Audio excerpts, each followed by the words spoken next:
আমাদের সংস্কৃতি, আমাদের সংস্কার সর্বদা থাকবে আমাদের সাথে। ভারতের মহান গ্রন্থ আর কাব্যের সম্পূর্ণ সংকলন।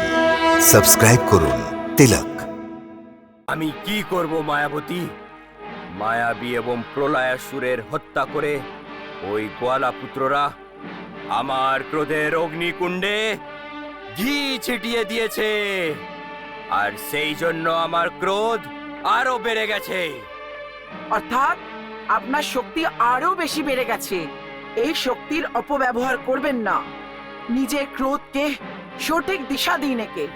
এই রাজমহল থেকে বাইরে বেরোন মহারাজ, কারণ বুদ্ধিমান শত্রু স্বয়ং নিজে চলে পায়ে আসে না।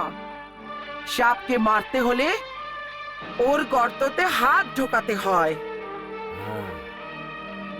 তুমি ঠিক বলছো মায়াবতী। আজ তুমি আমার ক্রোধকে ঠিক দিশা দিয়েছো।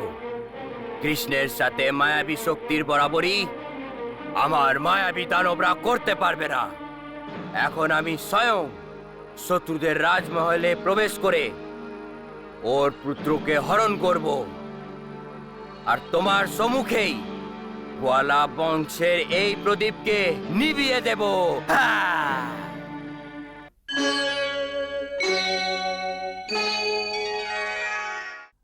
নারায়ণ নারায়ণ নারায়ণ নারায়ণ নারায়ণ। দেবীরতী, আজ আপনি বিনা কারণে এত আনন্দিত কেন? আপনার উদাস মনে হঠাৎ করে খুশির এই ফুল কি করে ফুটে উঠল? প্রসন্ন থাকারই তো কথা। ওই দেখুন দেবর্ষি,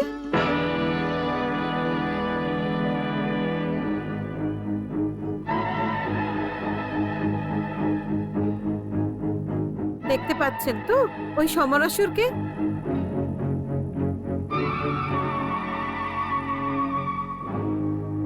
একদম নির্দোষ। ভগবান শ্রীকৃষ্ণের সাথে আবার লড়াই করতে যাচ্ছে। নিজের পুত্রকে হারিয়েও বুদ্ধি ফেরেনি। মায়াবী রাক্ষস এবং প্রলয়সুরের মৃত্যুর পরেও ওর সাহস এখনো পরাজিত হয়নি। আর এখন স্বয়ং প্রদ্যুম্নকে অপহরণ করার মূর্খতা করতে যাচ্ছেন। কিন্তু ওকেও দ্বারিকা থেকে মুখ লুকিয়ে উল্টো পায়ে ফিরে আসতে হবে। নারায়ণ নারায়ণ। দেবীরতী, সমরাসুরের মায়াবী এবং দৈব্য শক্তির সাথে আপনি ভালোভাবে পরিচিত নয়।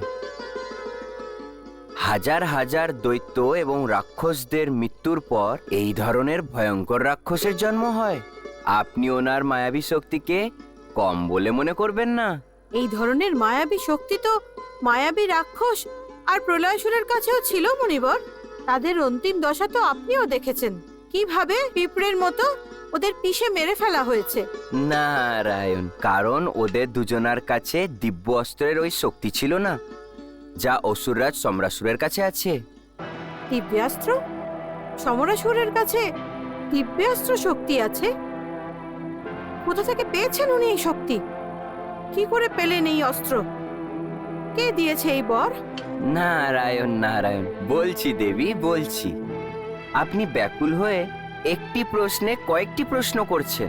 শীঘ্রই বলুন মুনিবর, শীঘ্র বলুন। ওই অস্ত্রের নাম মুগদর। মুক্তার? হ্যাঁ দেবী, মুগদর, যা যুদ্ধভূমিতে নিজের শত্রুর ওপরে কালদণ্ডের মতো প্রহার করে। একবার সমরাসুর মা পার্বতীকে প্রসন্ন করে আর বর পাওয়ার জন্য অনেক বছর পর্যন্ত কঠিন তপস্যা করেছিল, আর শেষ পর্যন্ত নিজের তপস্যায় মত্ত হয়ে যখন ও নিজের মাথা মা পার্বতীর চরণে বলি দেওয়ার জন্য অর্পণ করে, তখন মা ওর কঠিন তপস্যা এবং শ্রদ্ধার জন্য প্রকট হয়ে ওকে এই বরদানটা দিলেন। মা প্রকট হন, প্রকট হন মা, প্রকট হন। দেখা দিন মা, আমায় দেখা দিন মা, আমাকে দেখা দিন মা, আমাকে দেখা দিন মা, আমাকে দেখা দিন।